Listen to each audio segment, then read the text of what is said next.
participants, and also our distinguished guest speaker for today. Welcome to today's workshop on Research Proposal Drafting in Depth, Chapter 1, Introduction. First of all, I would like to thank everyone for participating in this international webinar and to the speaker for making time out of his busy schedule to give us this workshop. Before we begin, on behalf of the organizer, I would like to remind all participants to make sure your mics are muted, and especially when the speaker is presenting. If you have any questions, do leave them in the chat box and we will read them out later during the Q&A session. The second free webinar series is organized by the Office of International Affairs, Division of Academic Affairs, UITM Cawangan Melaka, co-organized with Center of Islamic Philanthropy and Social Finances, UITM Cawangan Melaka, in collaboration with our international strategic partner, Universitas Negeri Semarang, Indonesia. This is our first workshop for this second free webinar series. We had our first series last month, and due to the high request from the participants, here we are with the second series. We will be having a series of workshops all on master's and PhD related topics throughout the next 3 months from July to September 2021. We will be having different speakers for different research topics from different research areas and different research backgrounds. All are related towards a progressive master's and PhD journey. Alhamdulillah, we had followers from not only UITM Sarawak Melaka, but also from different campuses all throughout Malaysia. We also have postgraduate participants from other universities such as UUM, UPM, UKM, UPSI, and USIM. Thank you for all your support. We hope that we can work together as a group to achieve our dreams to become intellectuals with high qualifications in academics. They say PhD is a lonely journey. I'm sorry, but I have to disagree. This journey is not supposed to be lonely. Let's all come together and make this journey not lonely and also fun. We offer small group discussions and mentoring. For those interested, you are invited to join our WhatsApp group chat in which will share at the end of this session. Before we move on, I would like to once again remind all participants to switch off your mics, especially when the speaker is presenting, to avoid any disruptions. If you have any questions, do leave them in the chat box and we will read them out later during the Q&A session. Without further ado, let me introduce our distinguished guest speaker for the day. UITM's very own alumni, our speaker graduated with a bachelor degree in PhD in mechanical engineering in 2011 and 2015, respectively. His research is on various engineering designs, such as human factors and manufacturing, with special focus on motorcycle and automotive. Please welcome Associate Professor Dr. Muhammad Izzat Noor from INTI International University. Assalamualaikum, very good afternoon to everyone. Thank you very much, Ms. Nurul, for the introduction. Yes, it seems fancy, but basically my research is on motorcycle and stuff. So anything related to motorcycle, feel free to contact me. All right, so thank you very much, Ms. Nurul, for the introduction. Let me share my slides. Hopefully it is as it is. All right, feel free to inform me if you are unable to view my slides. I'm opening as a full screen right now. Can you view my slides? I'm just checking. Ms. Nurul, can you see it? Yes. Thank you very much. So welcome everyone to the research proposal drafting workshop in depth into chapter 1. For those motorcycle enthusiasts out there, or for those who would like to purchase a motorcycle, this is the Ducati V4 recently out, and Ducati is having sale right now. So I'm not part of the sale team, but if you wish to, I have some context. Nonetheless, let us begin.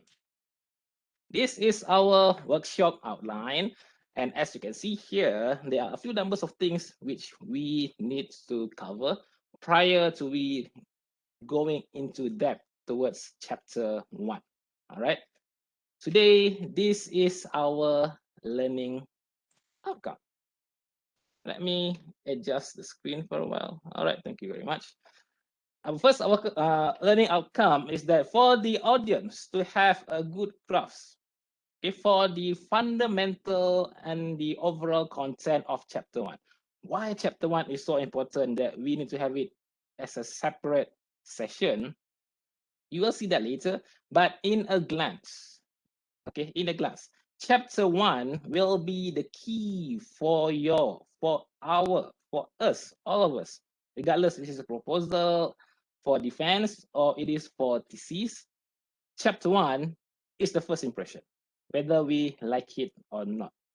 Okay, this is the first chapter, obviously, which will be read by the reader, and it is the make or break for the research or for the study, because there are certain specific questions needs to be addressed in regards to this chapter.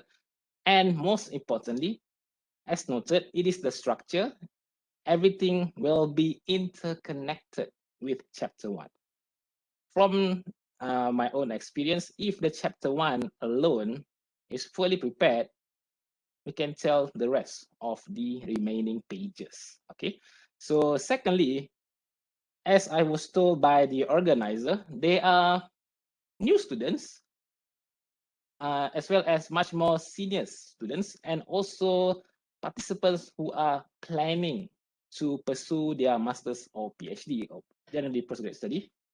This will be your initial step to initiate your research process, because without chapter 1, there is no research. Okay, so for ongoing students, you will have the capacity to improve your ongoing studies. As noted, there are always room for improvement. All right, and although we will come to a point where we need to stop, because chasing after perfections only leads to nowhere. So although we improve, we need to know when to stop, right? And finally, my personal goal, at least my personal learning outcome, is for the audience today, ladies and gentlemen. You will become a better academician as well as researcher than I am, because this is academics, this is education, this is the whole purpose of education, for the students to be better than the master, better than the lecturer. So this is our first step for today. Why am I getting Facebook notification? All right. And hopefully by the end of this session, yes, indeed, you will become a better academician and researcher than I am. Why? We'll get to that later on at the end. So as noted by Ms. Nurul Irdiana earlier, this is something that we need to get over with immediately. All right, this is a list of misconceptions, but the truth in regards to PhD or postgraduate studies in general. Some say that PhD is a lonely journey, it is difficult, it is this, that. From my own humble point of view, the situation or the condition of the journey itself will be in reflection to yourself. We are the one who makes the decision if we are feeling lonely, because we choose to be lonely. If it is difficult, in a way, it is. In the next slide, I'll explain. But still, we need to have the mindset where this is where the journey will go once you have enrolled. This is the truth. Okay, not everyone will be rooting for you. That is the truth. Regardless where you pursue your PhD, in any institution, in any given background, there will be a group of individuals who will not be rooting for your success. Something that we need to accept, because they will love to see you fail. They would want to see you fail. True. That is the truth. We first need to understand and get hold of the truth, because you, right now, will be facing it every day until the end of your PhD journey. Not just today, every day, every single moment, there are voices saying that you will not be able to do it, you will not be able to make it. That is the truth. But you will not hear that from me. I shall pray for your success in regards to your postgraduate study. Why? Because PhD is the best thing ever that you could ever enroll in your life. It's the best experience. Why? Because we are able to learn, we are able to contribute, we are able to meet people, we are able to network. And finally, we are able to contribute just a piece of our idea to the pool of knowledge. That is like, what else do you want to do in life if you are an academician? We would like to be the one who contribute to the knowledge instead of just, maybe not the best word to leach out of knowledge, but we are now becoming the light itself in the sea of darkness. And for those who are pursuing PhD, yes, indeed, it is challenging. Yes, indeed, it is full of obstacles. However, my suggestion, my humble suggestion to you, aim small, miss small. Basically, in every day towards your PhD, just aim for one single point of measure, one single focal point of assessment. For example, just one paragraph per day. Okay, sure. Aim small, miss small. Just aim for one paragraph per day, complete one paragraph per day, and then you celebrate. Little wins shall pave the road towards your victory. Celebrate one small step at a time. Do not aim big. Not aim, oh, I only upon submission of my journal, I'll be celebrating. You don't have to, really. You can, but if you ask me, even one page of the journal should be celebrated because that's how it is fun. That's how it is. Because PhD is supposed to be difficult. It is supposed to be. If PhD is easy, then everyone has a PhD. What's the point in that?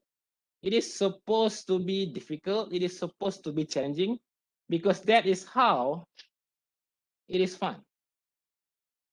Fun, such as this.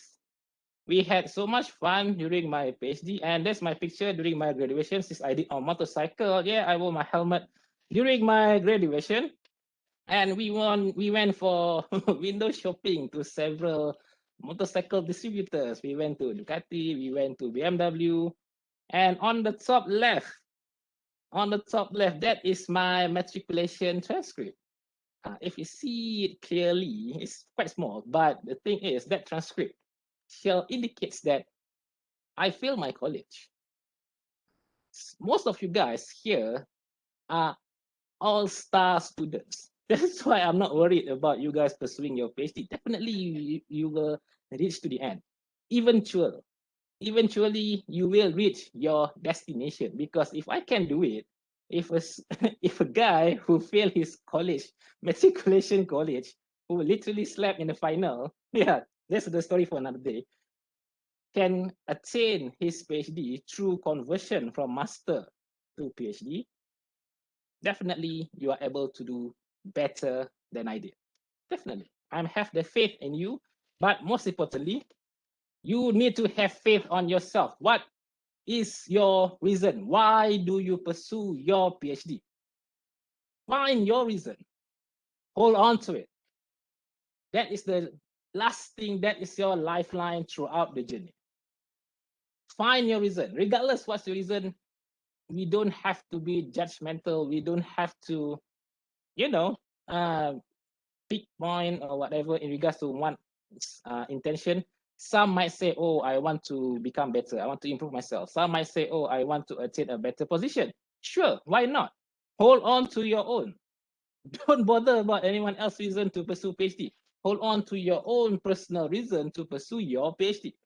And if there's anything related to research, feel free to contact me for anything because as noted by Ms. Nurul earlier, PhD is not a lonely journey.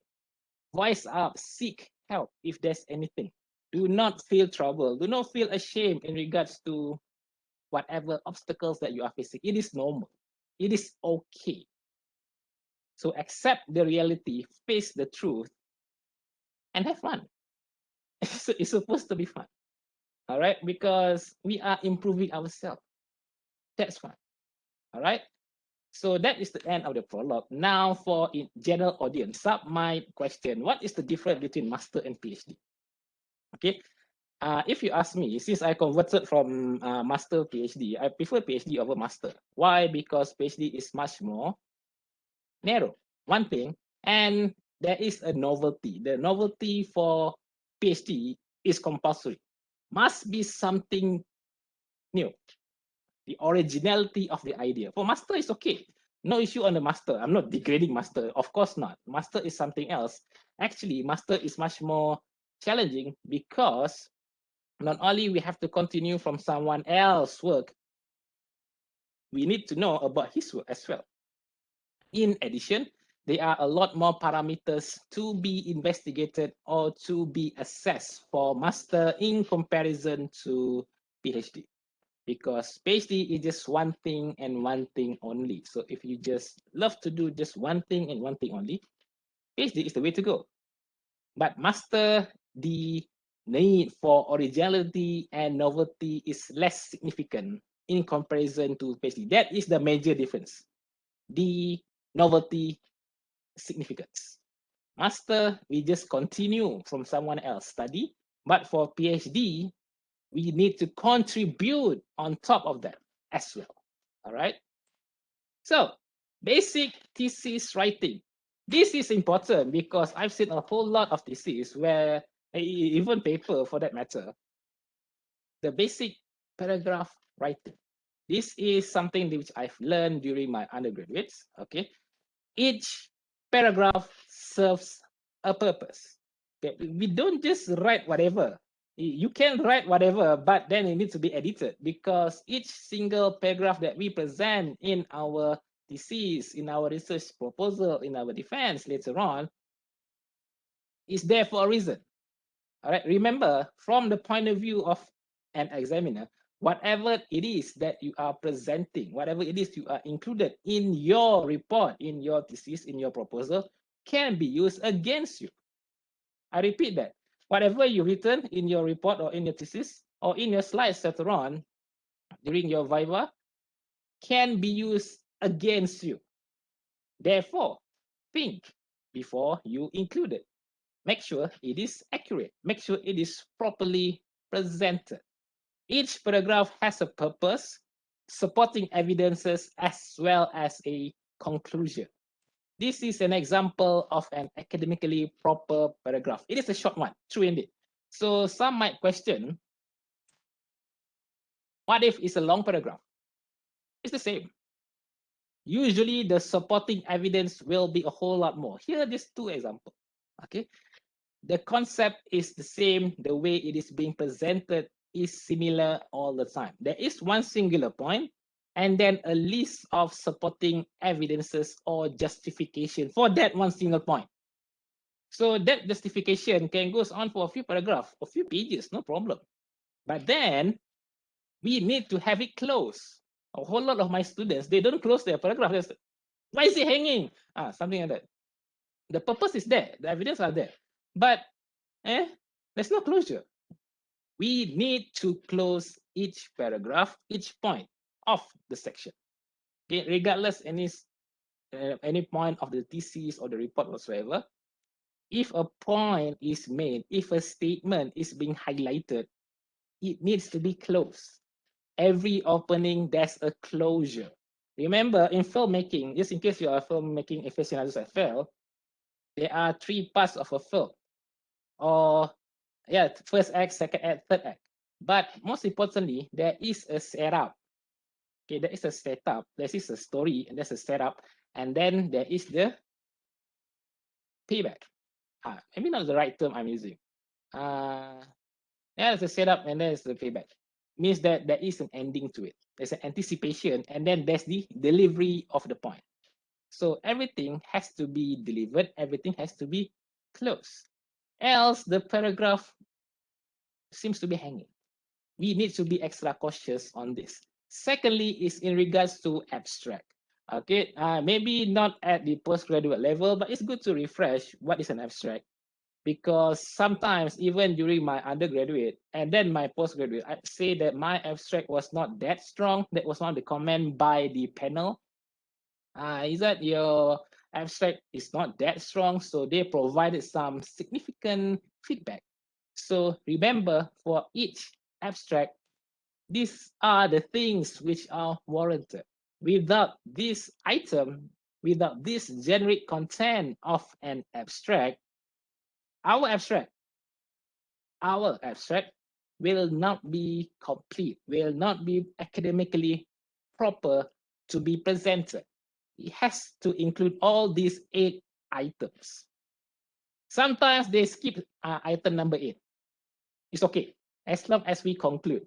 If you are able to recommend, that will be great. Why? Because that will be related to problem statement later on, which we will be seeing. Okay, so here's an example. This is a long one. Okay, for a proposal. How do we know it is a proposal? It is first thing first, it is in present tense. Okay, that's one thing. And secondly, the last part there, which is underlined. Validation is expected to prove. We are still anticipating. We are still have yet to attain a concrete solution. Okay, this is a format where I don't do it in different color, of course. This is just to show the section. This is the format where we need to have in order to properly present our work. Some call it executive summary, some call it abstract. It's the same, right? We need to have the introduction, we need to have the aim, and then the list of objectives. It could be simplified, true indeed. And this one, which the one I'm showing, is fully highlighted, or a full sentence structure, then the methods, and then finally the validation and conclusion. Over here is the completed thesis. Okay, validation has proven. That is one thing that indicates the study has been completed. Okay, so check with your supervisor, because the demand of the supervisor might be another. He might want to include additional information in the abstract. Do check with your supervisor, but most importantly, check the handbook. Check your university's handbook in regards to the content, if any, but most importantly, the number of words. We do not wish to go beyond the outline or the designated number of words for our abstract, because it might not be accepted. That's all. We don't want that to happen, isn't it? So now, the general content of a proposal or a thesis.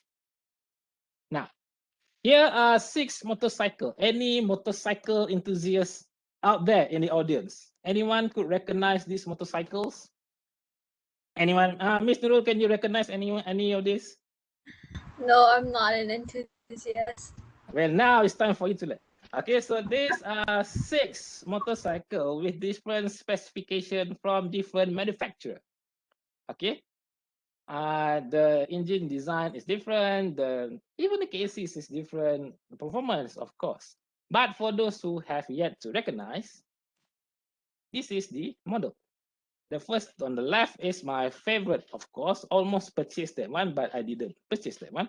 But nonetheless, all of these are motorcycles within the same engine capacity, targeted to more or less the same audience, the same demographic of audience. So to you right now, all right, everyone here right now, these motorcycles might not look identical in a way. Okay, they might not look the same to you. It might not look the same to maybe the other colleagues that you might know. All right, but in reality, it's the same from the fundamental standpoint. The fundamental components of a motorcycle, definitely you need a chassis, an engine, a swing arm, wheels, and control. This is applicable for research as well. That's the reason why you don't have to do it alone. Regardless of your buddy in any given field, the basic is the same. The fundamental of research proposal is the same. The content is the same. The only difference is the niche of the area. The content is term of the chapters, but the work itself will be different, true. But the content, the chapter, the general outline is the same. All chapters, all theses definitely have an introduction, definitely have a result. Maybe different chapter they call it. Chapter 1 intro, confirm. Maybe chapter 5 result. Maybe chapter 6 result. Does not matter. But it is there.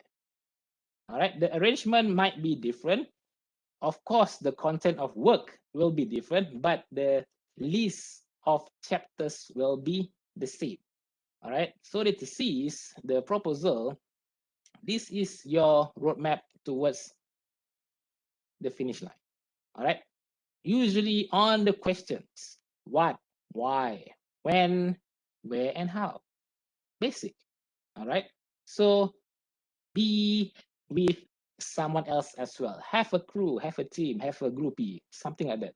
Because the fundamental, the foundation of any given research is the same.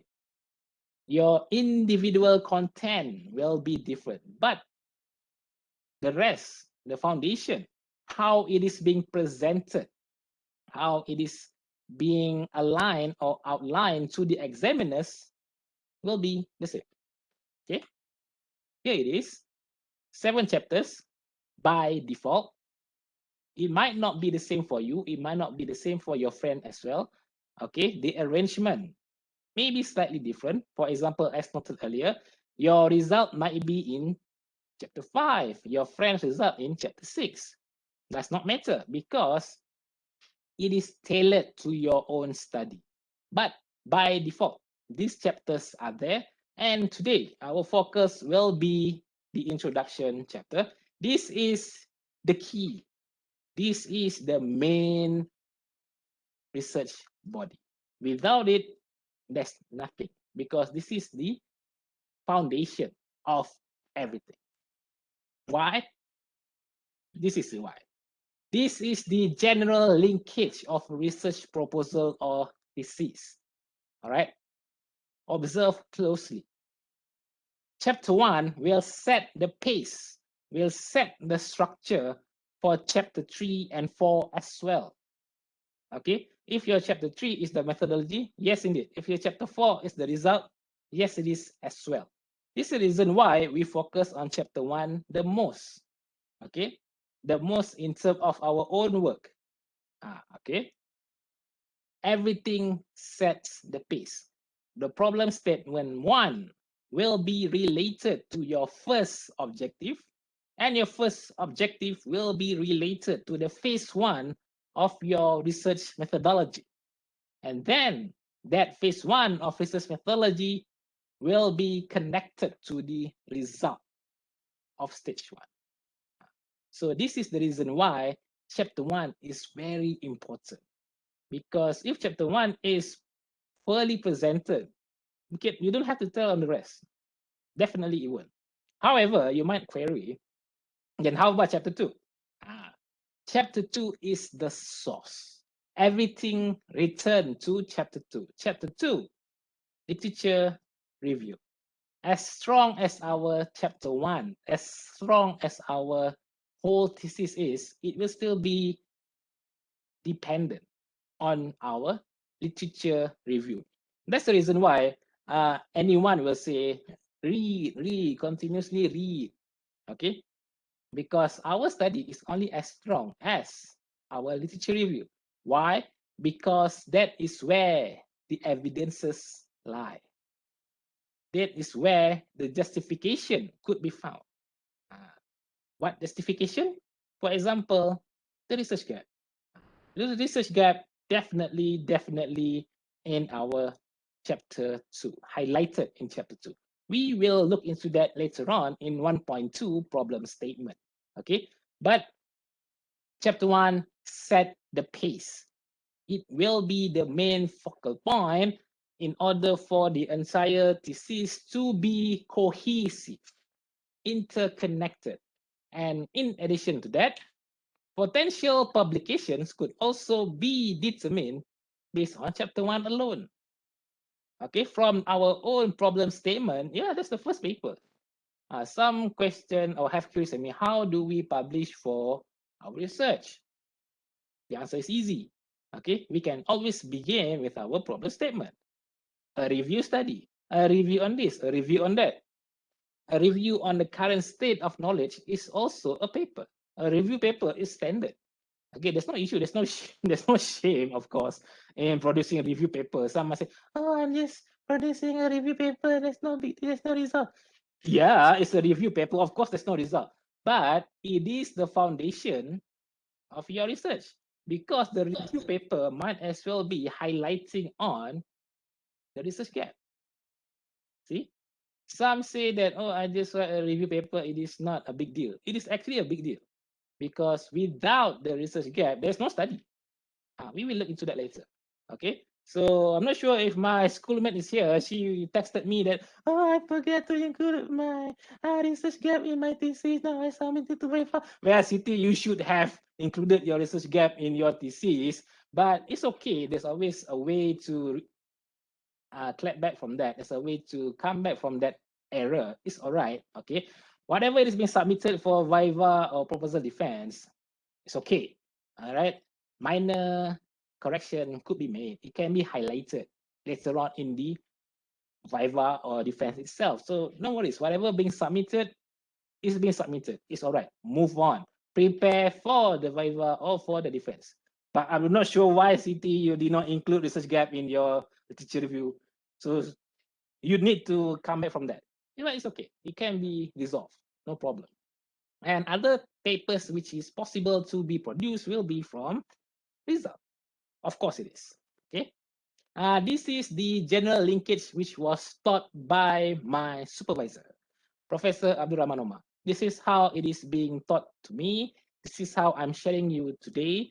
But if you have any other ways to further improve these things, feel free to do so.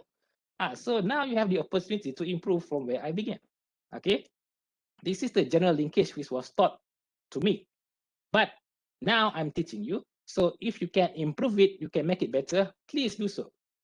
If you have some greater idea that you wish to share, you are highly encouraged to do so. All right. So as noted, it's a general linkage because it is still be dependent on your study. You don't have to follow it to the letter. It's a general arrangement. It's a general linkage. It's slightly different here and there.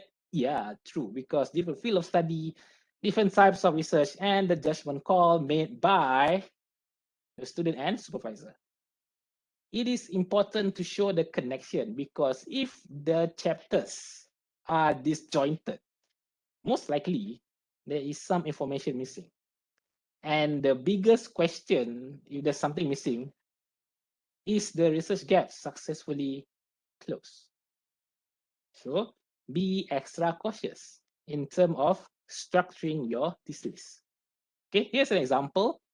Your first objective is to determine the various parameters and methods for the assessment of a car cases through literature review.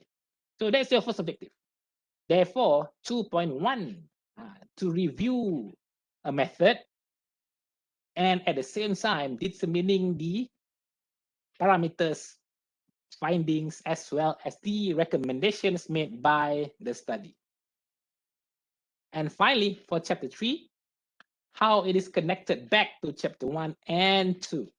So chapter 3, now we have decided our parameters, our settings, our assessment methods, so on and so forth. So there is a link. A good thesis, the link can be clearly seen. It is difficult to do. It takes time. All right. Even if I look back at my work, yeah, it can be improved further. And nonetheless, as noted, when should we stop editing our work will be in order or in with retrospect to the deadline. Do not go beyond the deadline. Always find a way to keep track of our own work because if we would like to edit, it's a never ending story. We need to know when to stop. And the best guideline to acknowledge when to stop is the deadline of submission. So now, if without any further ado, let us go in depth into chapter 1 because the basics has been covered. How to prepare a paragraph, how to write an abstract, the general linkage, which is the importance of chapter 1. All right. So chapter 1, by default, this is the general content. There are 8 subsections or subchapters within chapter 1. Each subchapter has its own question. Okay. Okay, fine. 1.8 is optional, up to you. But the rest, 1.1 until 1.7, there is a specific question being addressed and needs to be answered with respect to that subchapter. And this is what we are going to go through today, because this is how we set the pace. This is how we build the structure, the entire framework for that matter, for our research. Without these things, good luck. Because the examiner could attack you in every single possible way. Because FYI, myself and my master student, we had this viva or defense proposal practice, okay, where the student can choose their difficulty level. So last week we have for my master, okay, for my master friends, okay. Hey, not last, not even last week. It's last Monday. Last Monday we had. So I've told him, Shukri, choose your level of difficulty. Do you want to have trial level difficulty, normal level difficulty, hard level difficulty, or the last one, hostile? Hostile preparation is, for me, is the best, but not for you, because every single question, every single point being mentioned in your slide will be used against you. Therefore, chapter 1 is important. Without chapter 1, nothing works. Okay. Now for the intro. The introduction is about what? Okay.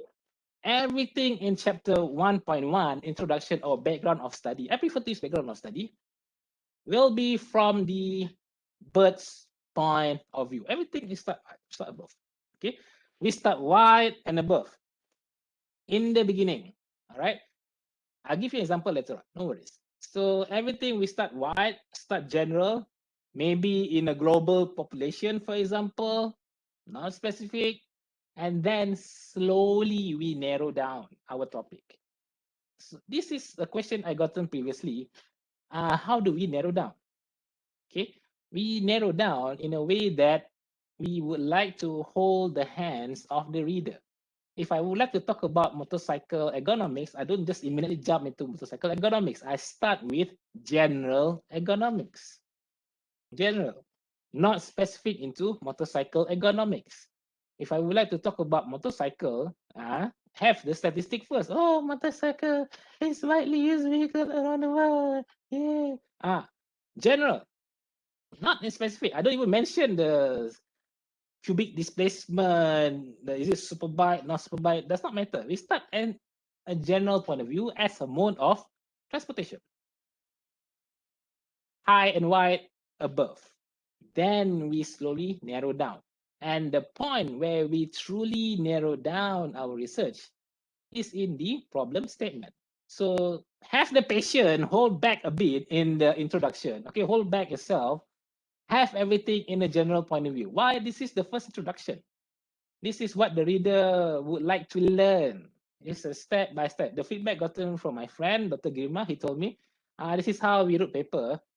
And when I wrote the paper, I was like, oh, it's a step by step. In a way, we can say it's a baby step, because the audience, the reader, may not be the expert in that field. If I talk about superleggera, okay, so what is superleggera? Oh, let's talk about Desmos Ricci GP8. What is Desmos Ricci GP8? They don't know. It's okay. They are not the expert. They are not the enthusiast. It's okay. So start wide, start high. Then we narrow down. Okay. In addition, the general reason for the selection of the area of study could also be justified. Now, why I did this? Why I focus on this study? Oh, because of this. In addition to the problem statement. Okay. In addition to problem statement, as noted earlier, which will be focused later on, is highly specific. So in the introduction, we don't have to be overly specific just yet. So a general reason behind the selection of the area of study could be made at the introduction. The study, you can read on your own, okay? The reason why it is chosen for the study is as follows. Firstly, secondly, thirdly, finally. Some might prefer have it presented in the bullet forms. It's okay, right? You can have it in a bullet form. Some prefer to have it in paragraph. I prefer in paragraph. if you are presenting your justification or evidences in terms of using a bullet format, okay, have it presented not in a vague way. Some of my students, they send some bullet form justification. It's quite vague. Having it in the bullet form is not an excuse to have it to be vague. It has to be informative. It has to be can be appreciated, basically. Not just motorcycle, a lot of user. Okay, then what? So it is insufficient. Show the depth of knowledge even to that level. Means that you know what you are talking about. Okay, have it presented in a proper manner. Okay, and then finally at the end of chapter 1.1 only, introduction, the aim of the study could be highlighted at the surface level only, because later on we have a much more detailed section. So in this 1.1 introduction or background of study, everything at surface level. Do not come into the point where you want to put everything there. Maybe you would want to, but I advise you to hold back a little, because this is the first time the reader is reading your work. Okay, for example, in this paragraph, I don't even mention the methods I'll be using. I just mention that, oh, I'll be using quantitative and qualitative methods. That's it. What method? Not specified. Okay.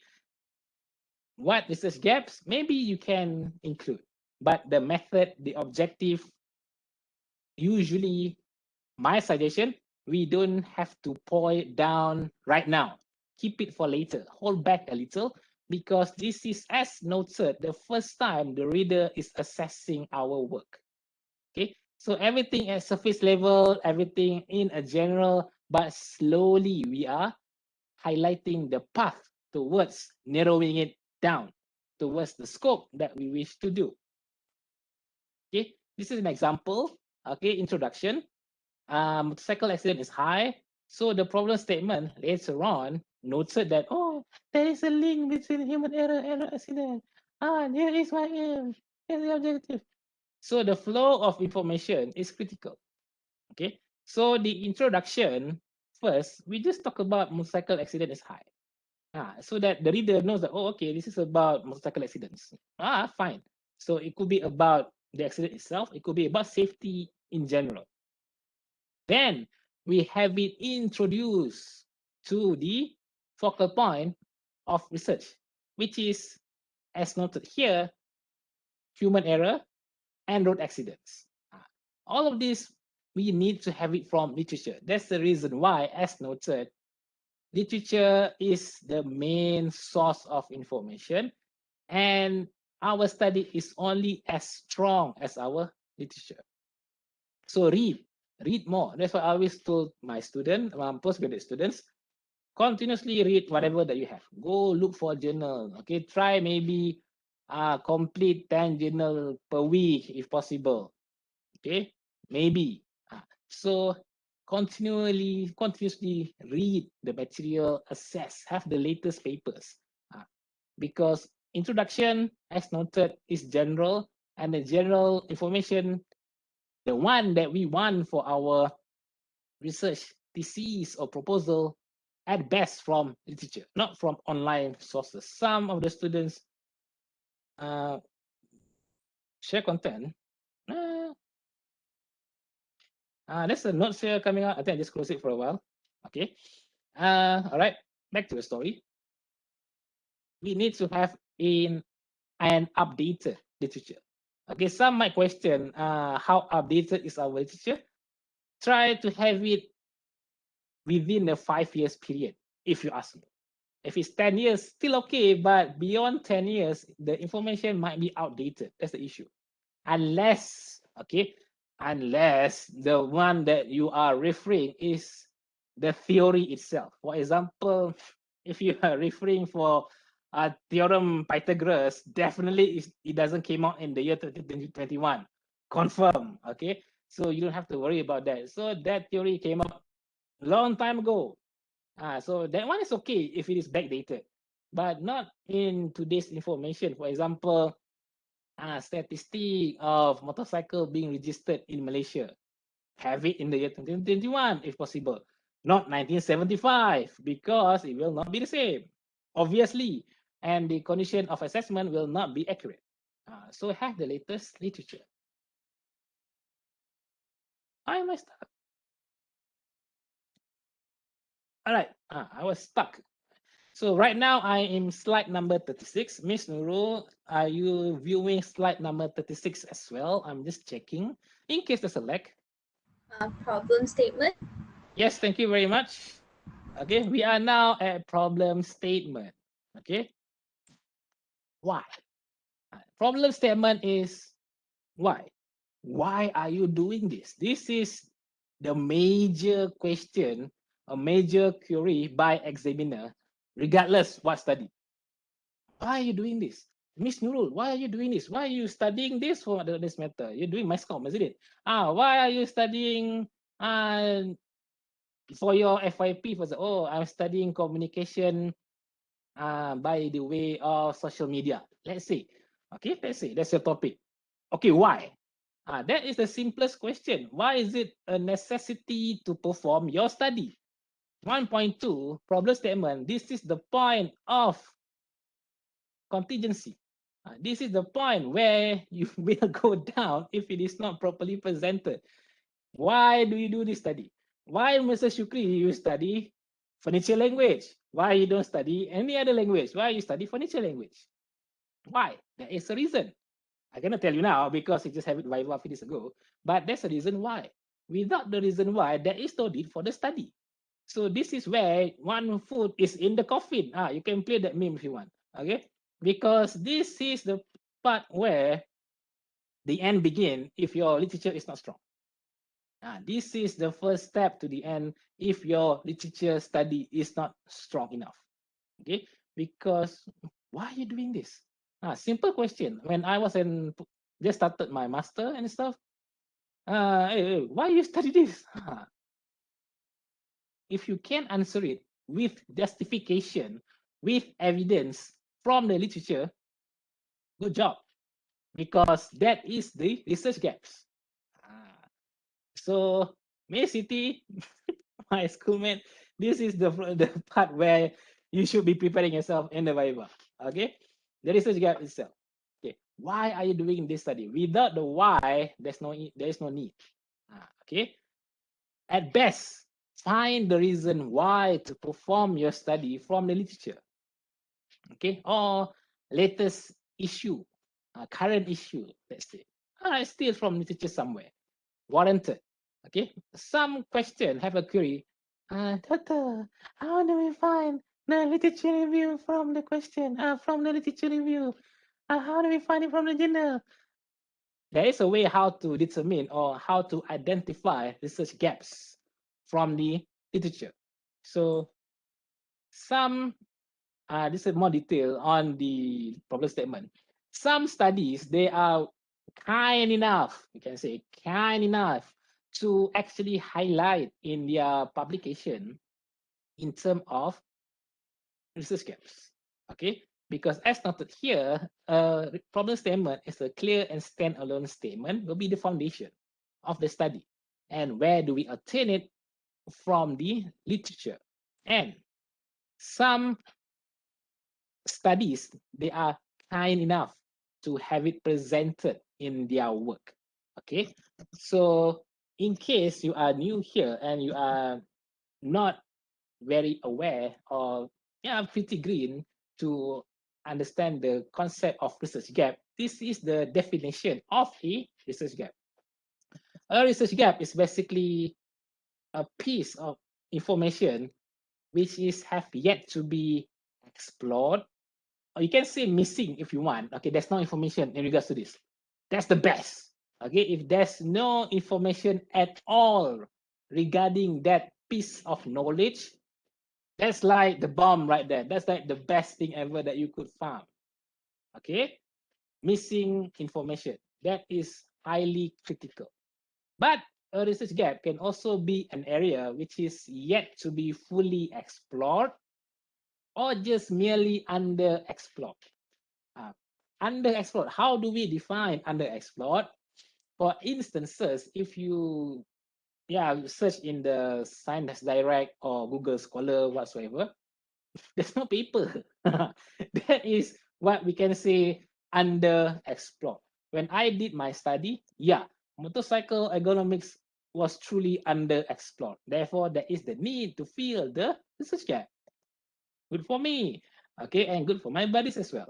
And as noted, these research gaps might be explicitly mentioned or non-explicitly mentioned. So this is an example of an explicitly mentioned research gap in the study. Okay, more studies and explorations are recommended for this area. Thank you very much. You just provided me with the research gap. So thank you, Mr. Author. Thank you, Miss Author. You just make my life a lot easier. You just mentioned it critically. And the second example, for future studies, other design parameters such as angle of attack, surface condition, and structural characteristics of an aerodynamics and on could be studied. Thank you very much, Mr. Publisher. You just make my life a lot easier. The second example, that one you can do for master because you can study all of these parameters, no issue. So this is what you can find in literature. So one of the students asked, hey, where you get this information? Where you got this information from this paper? From where? So suddenly there's a voice there, hopefully. It's not anything important. Okay. So where is it in the paper? Can we find this? It will be in the abstract and the conclusion. Most likely it will be there. In the abstract, at the last few lines, most likely after the conclusion, they might provide some recommendation, if they do. Else, take a look in the conclusion. Definitely somewhere it is mentioned, because in the conclusion, the author will definitely mention that, in this study, we studied this. Okay, let's say in this study, we studied item A, B, and C. So now it's your task to look for item D, E, and F. So once we know A, B, and C have been studied, study something else. That is the research gap as well. So if it is not explicitly mentioned, you need to be able to read between the lines. For example, here in this study, it only focused on the physical aspect. Other aspects were not examined. This is an example of not specifically mentioned by the author. But basically what you can say, the study only focused on the physical aspect. Therefore, now you, as a new researcher, have the capacity to study on the psychological and physiological aspect.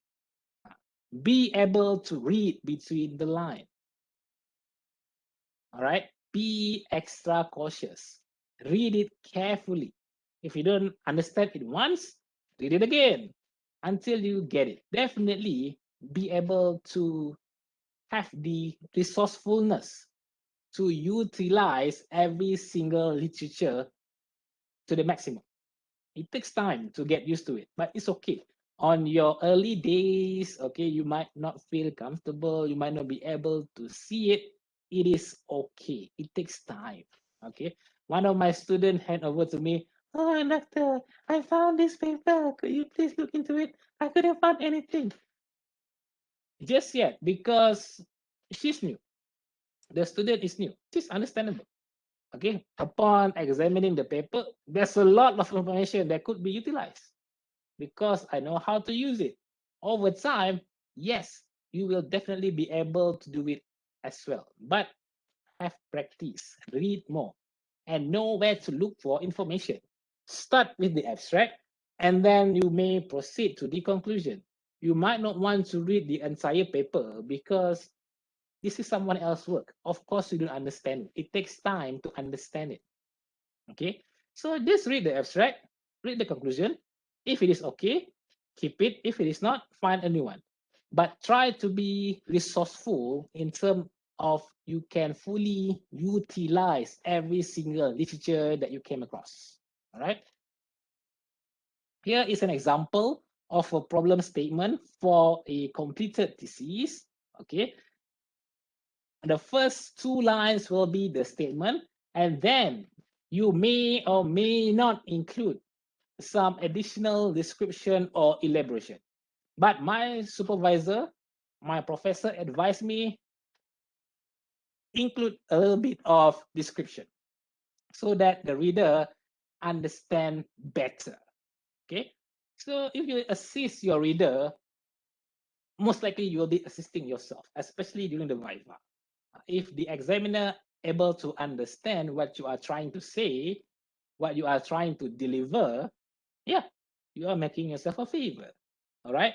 So my recommendation is for you to include elaboration for the problem statement as well.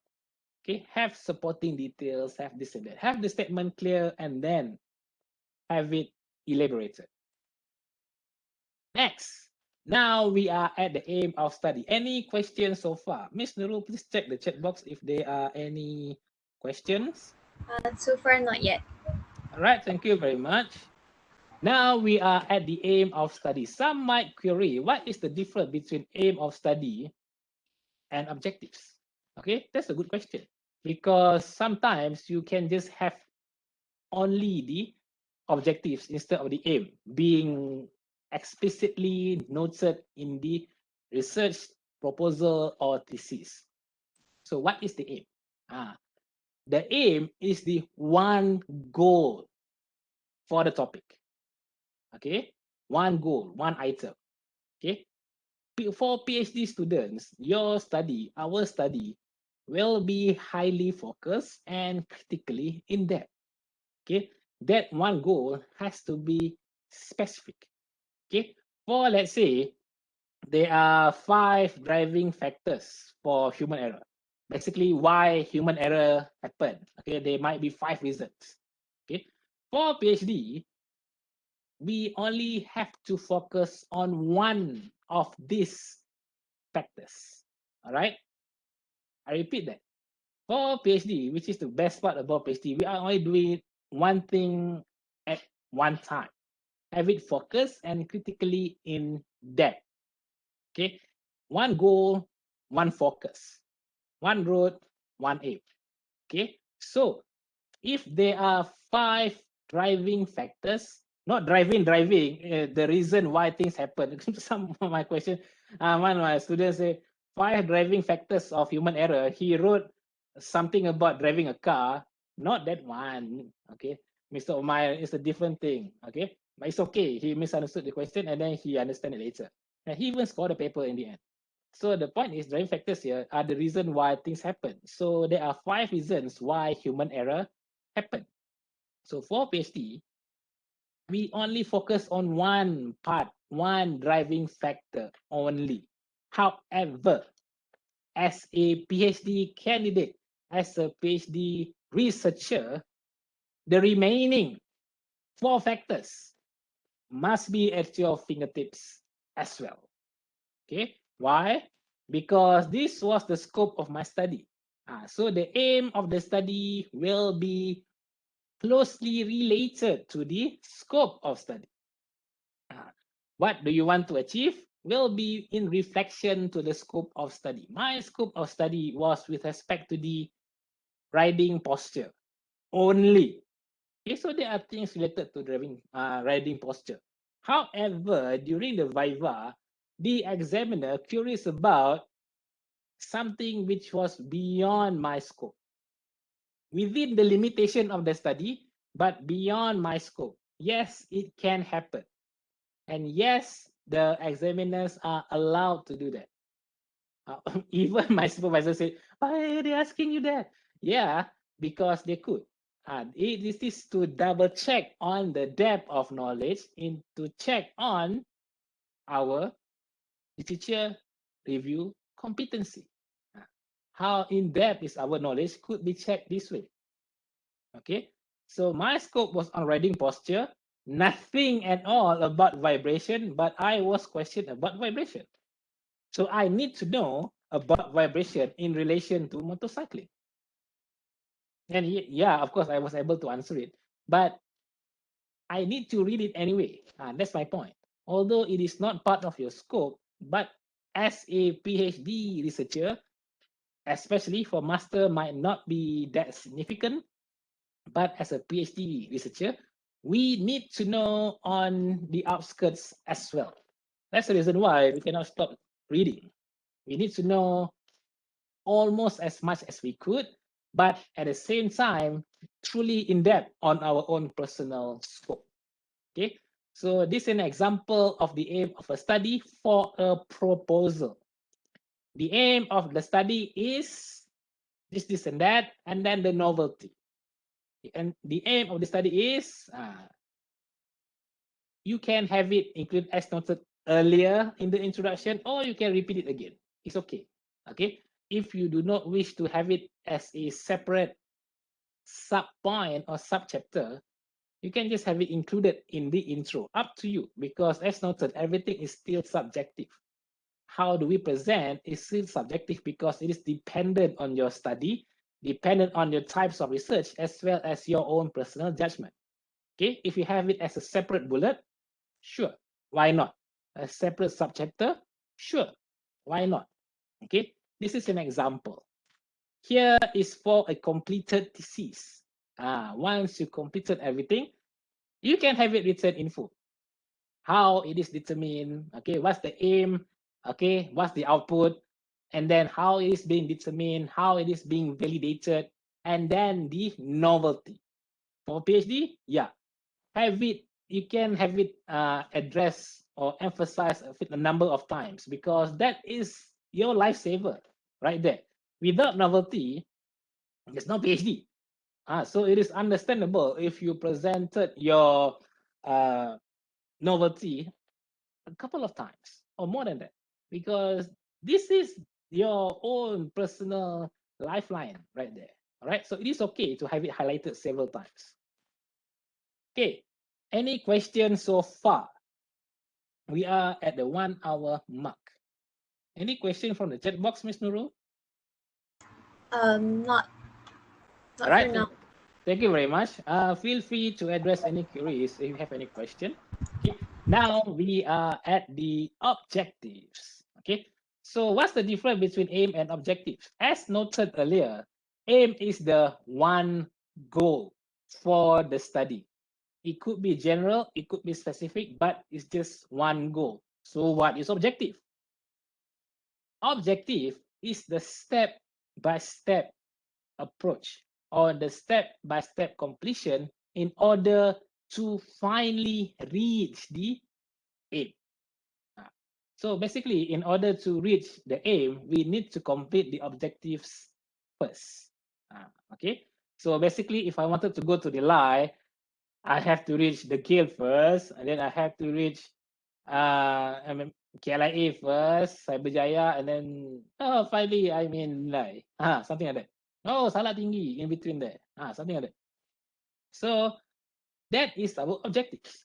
We arrive at one point at a time, one step at a time before we finally reach the destination. So the aim of the study is basically the destination of our research. That is what we want to achieve. We want to minimize accident. That is the aim, but not the objective.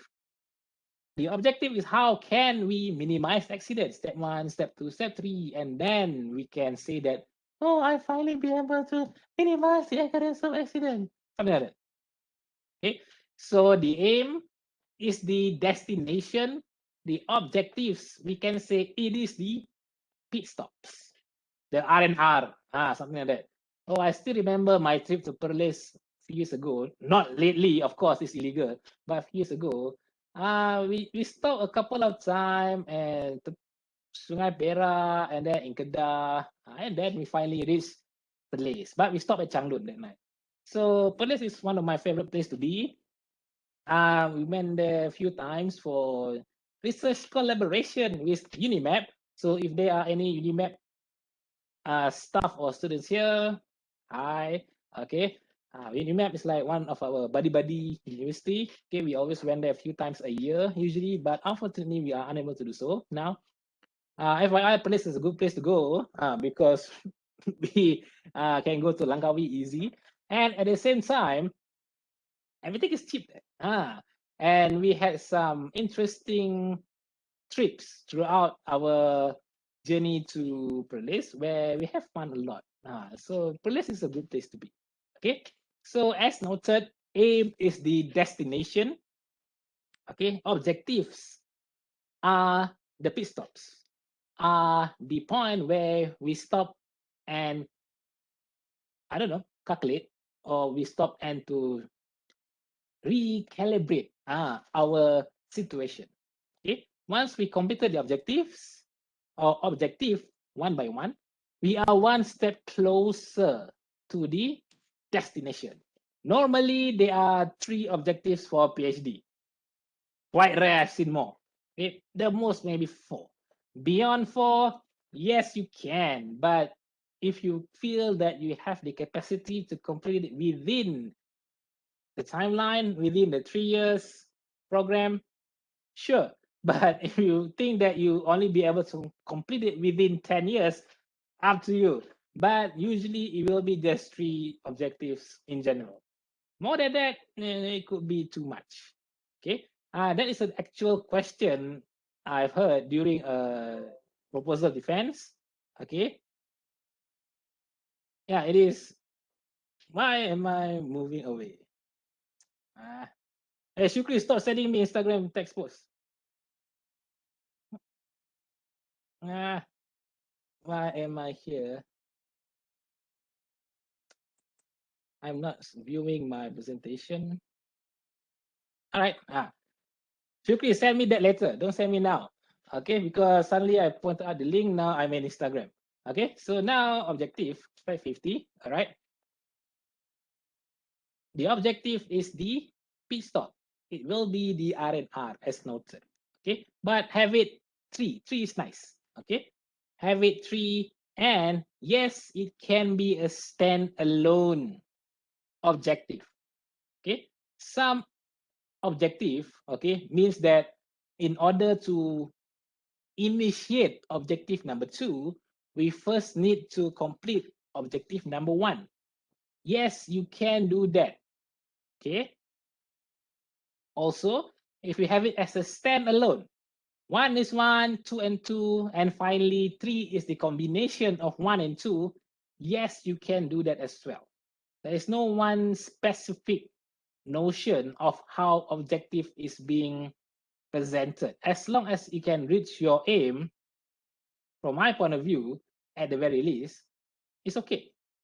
Because it needs to be cohesive, it needs to be interconnected. But at the end, most importantly, the objectives will feed towards attaining the research aim. It will be pointless to complete an objective which is not related to the aim, isn't it? So the aim has to be the destination for the objectives. So plan the objective critically. Okay, show how it is being like a progression from one point to another. Okay, here is an example of a completed thesis. Okay, again, description or elaboration for the objectives are provided. Objectives because there are 3. Okay, here I'm only showing you just one. To establish this thing. And then what? And then what is being elaborated below the objective? Okay, because the reader might not have a clue on what you are trying to do. Understandable, because this is PhD. This is not some kindergarten work. True indeed. So I would highly advise to provide some description or elaboration in regards to what is the potential outcome or why are you trying to achieve that particular objective in specific. Okay, so here to establish this new thing, and then what? Oh, because this new thing will lead to this thing. Oh, okay, now the reader can understand. Okay, so discuss this matter with your supervisor. Some supervisor may not want you to provide description. It's okay, it is not compulsory. But my supervisor did. He's told me that, hey, can you include some description because it's much easier for the reader to understand? All right, sure. Provide some description. It's not that difficult. Okay. Discuss with your supervisor. Is it necessary for you to do it? If it's already clear as daylight, then you might not need to do it. But if it's like, you might actually want to, especially if the objective is highly technical. Okay, because not everyone may have the depth of knowledge such as yourself and your supervisor in regards to the field. If they do, they are the expert as well. Good. If they are not, you might want to consider to provide description. Okay. Next is the significance of study. Any question? Yes, there are three questions. First, someone asked, how do we know that our research is novelty enough? All right. Okay, so first question, how is this novelty? It could be supported. Okay, you can close your mic now because I can hear your voice. Thank you very much. How do we measure novelty? All right, that is something highly qualitative for that matter. However, we can always justify how novel is our research. We can have it justified based on literature review. So show evidence from the literature that they don't do this.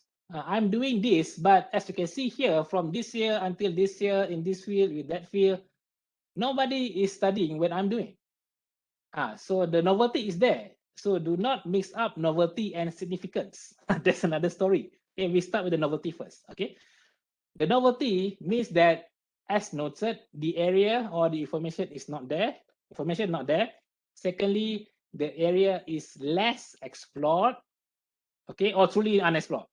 So there's three possibilities for novelty. Okay, do not confuse novelty and significance. It is not the same. Black and white. Okay, it's a bit gray. How do we address it? Okay, novelty is based on significance, based on the literature. Okay, how do we know it is novel? Because we are filling the research gap. Therefore, only by examining the literature, we can identify the research gaps. Okay, and our novelty will be in reflection towards the research gap. Provide evidences. If your examiner question how novel is your research, show evidence with respect to literature. Show that, oh, from this aspect, no one has been studying this area. No, there's this particular piece of information will be able to link between these two fields of knowledge, for example. Oh, someone did this, someone did that, but there is no link in between. So my study is the bridge between these two knowledge. That is the novelty of the study. The significance, okay, will be in relation to the impact. The best way to put it is the impact of your contribution. It could be just for a group of people, just for a small demographic, but a contribution is a contribution nonetheless. So show to the examiners that the novelty is based on the existing literature.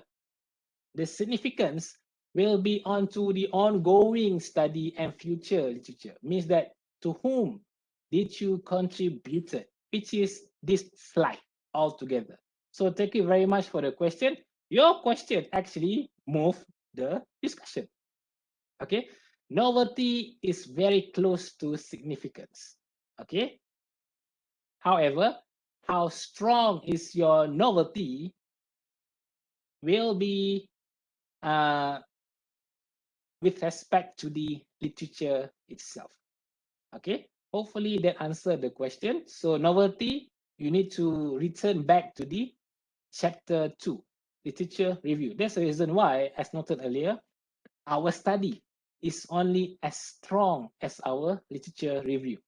So if you want to ensure that your novelty is bulletproof, have supporting evidences from the literature. The significance will be the impact from your result, from your contribution. Okay, so significance of study basically strengthening your problem statement, the why. Why are you doing this? Because there's an impact upon the completion of the study. Okay, as noted here, commonly from a general point of view, here, the last two bullets here is basically how it is being presented. This is how significance is being presented. We can say, oh, we are contributing to the country and to this particular group of individuals, and this is the individuals. So have it narrowed down. Okay, so let me repeat the answer. Novelty will be closely associated with your literature study, with your literature review. The significance is the significance of your study later on, the contribution made. All right, so there's another question, Miss. Yes, somebody asked, what is the difference in writing between problem statement and literature review? That is for a full-fledged workshop later on. Okay, but as briefly, okay, problem statement is the why as noted, or the key points from the literature review. Literature review on its own is another workshop because there are a number of things which are compulsory to be performed for PhD study. If we want to cover today, a bit, yes, but in full-fledged, we might not. Okay, so what's the difference? Problem statement is the key findings from the literature review. Okay, key findings. Why are you doing this? Why do we need to perform your study? That is your problem statement. The literature review will be everything else, not just your problem statement. Remember this one?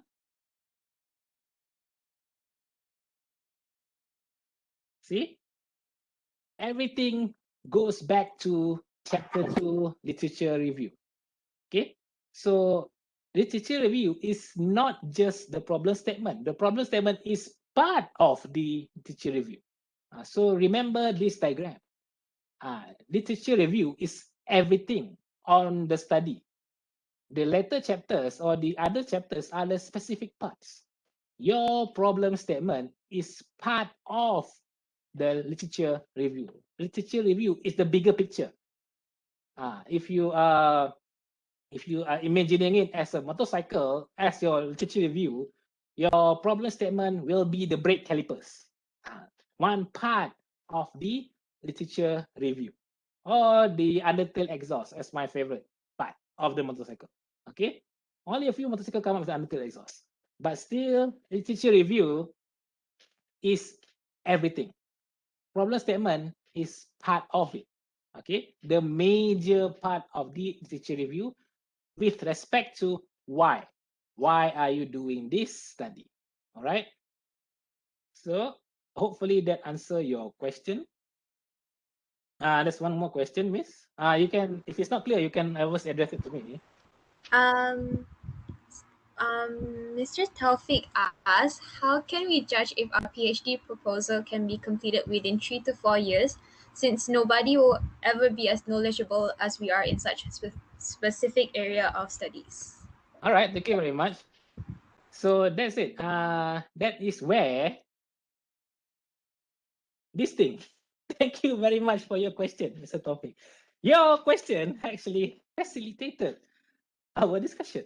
So this is how. But let me answer your question when we reach this point. Okay. So how do we know? I think this is already done, isn't it? Significant novelty done. So let us immediately go to Mr. Topic's question. Okay. Thank you very much. You facilitated our discussion. How do we know that the study could be completed? This is how. Based on the scope and limitation of the study. That's how we know that it can be completed within 3-year period or less. By the way, if you are planning to complete GOT on time, don't aim for 3 years. Aim for 2 years. If you aim for 3 years, definitely you will go beyond 3 years. I've seen it all. Okay. So if you are planning to complete your PhD early, okay, don't start think about it later. Think about it today, right? That's the reason why the scope of the study, what you wanted to study on, what you want to focus upon, is vital to be determined earlier on. That's how we know you can have it completed within a 3-year overall, because that 3 years including submission of the thesis for defense.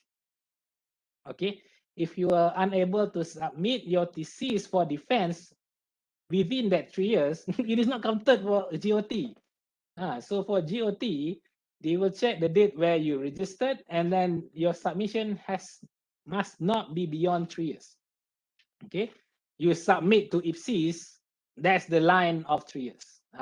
Before that, okay. So if you are planning to graduate on time, your mindset has to be graduated before that. If it's 3 years, you should aim for 2. Impossible? Not really. I did it. Okay, you can do better. Why? Because you know how to do it right now. When I did my study, I don't know most of this. Okay, so that's the reason why, as noted, the learning outcome number 4, you will do better than I am, because now you know how to graduate on time, because based on the scope of your study and the limitations, area which are not explored. That's how we know that yes, now we can complete within a 3-year period, because there are a whole lot of things that you don't study. Let's take the motorcycle analogy again. You are just focusing on the brake calipers. That's it. But you know about the swing arm, you know about the chassis, you know about the engine. That's the limitation. Okay, your scope will be the brake caliper. Your limitation will be the frontal section of the motorcycle. That's it. So you won't study the rear section. Therefore, you only study for the upright fork. You don't study for the suspension link at the end. Okay. The scope and limitation will be the key factor in facilitating your journey. Okay, so know where to focus on. That is your scope. Something that you truly focus on, that's your scope. On the outskirts will be the limitation. Things which are not being examined, but you know. But you need to have justification based on literature. Not don't just, I just have this scope and limitation. If the examiner asks you, okay, why? Have a reason why. Okay, for every single decision that we make for an academic research. For non-academic research, it's a different story. For academic research, all our decision has to be based on literature. For non-academic research, will be based on the demand by the research itself, or by the organization, or by the specification. But for academic research, totally based on literature. So, this is my scope, this is my limitation. I have it cited from this study. Okay, done. Have study that support your decision. If you cannot find it, worst case scenario, you cannot find it, find an expert. That is under qualitative decision making. So I've met an expert. Oh, this guy, yeah, he's the man in this study. He's the father for this field of research. He told me that this is the recorded video of him saying that just study on that. All right, sure. Because certain aspect of research, we cannot stray away from qualitative judgment. Definitely, not everything can be quantified. That's the reason why they are qualitative research. Okay, so have a supporting evidence. Your scope and limitation. If you would like to study everything, of course you cannot complete your study within the period. Okay, let's say, oh, I want to build this thing. And at the same time, I want to do the programming. At the same time, I want to study on the manufacturing process. Oh, at the same time, I want to study on the material metallurgy. If you would like to complete in a 10-year period, maybe, but if within a 2 years program, timeline 3 years for GOT, graded on time, all right, just study on the design. But know truly about the design. What sort of design aspect that you use? What sort of design aspect that you are studying or investigating? Have the scope clear. If you would like to study everything, some of the feedback given by the examiners will be, oh, this is too ambitious. There's too much that you would like to study. That is a good criticism. That is a constructive criticism. Accept it in a humble way, saying, oh, I need to cut down. Actually, it is much easier to cut down than to find more, because I've been in a proposal defense for master. Okay, the student presented back then is considered as buddy level. Okay, although I don't know him too much, but he presented in the defense. The feedback by the examiners were, this is for master. The feedback by the examiners, this is diploma research. He was distraught by the feedback. True. Even everyone was distraught by the feedback. Like, what happened? What happened? Because of the scope is either too small or insufficient. Okay, so be careful. All right. Although that you can narrow it down, although it can be specific, but it is not in a way that it is not PhD enough. That's the reason why you need to benchmark as well. So get a benchmark, have a good idea how a PhD research is being conducted. Try to attain literature in form of previous studies by your seniors. Have it as a benchmark. Okay, because that feedback was terrible. Worse than terrible, disastrous if you ask me. This is diploma research, and he was presenting for master.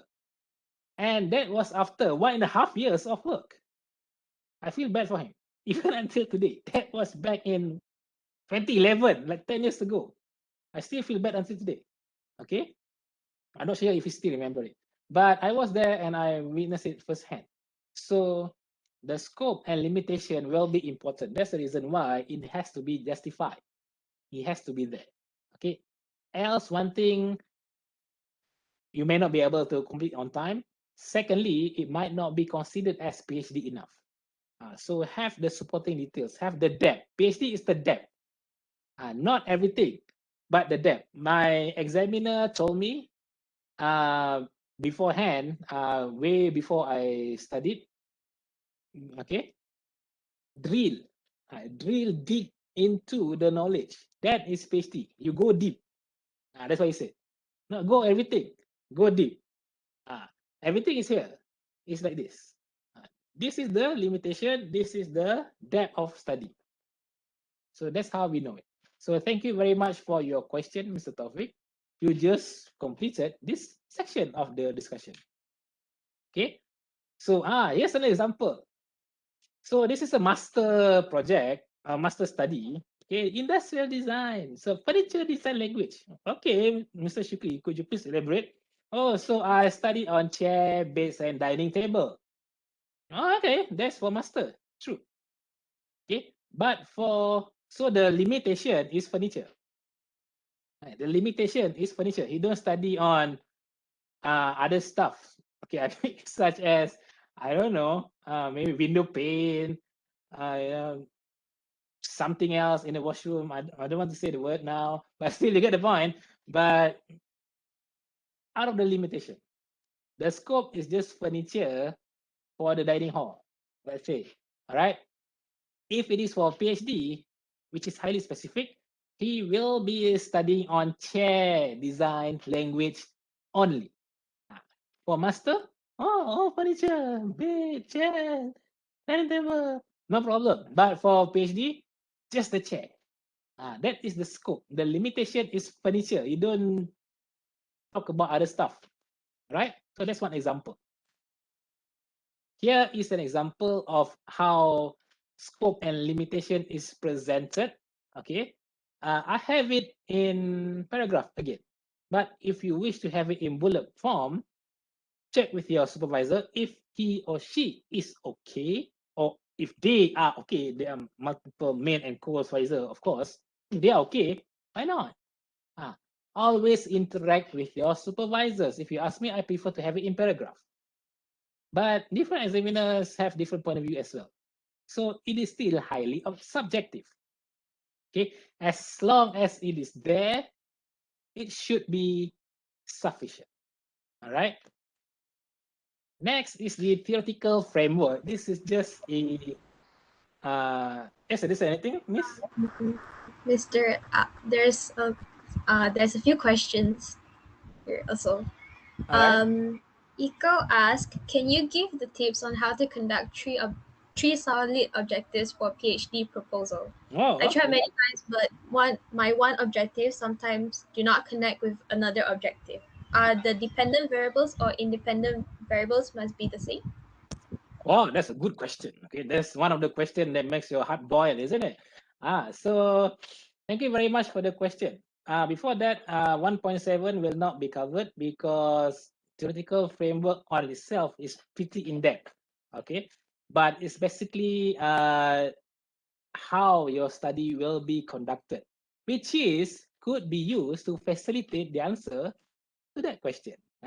So how the objective could be written can also be answered by using this theoretical framework. So thank you very much for the question. I'll be using this framework to answer.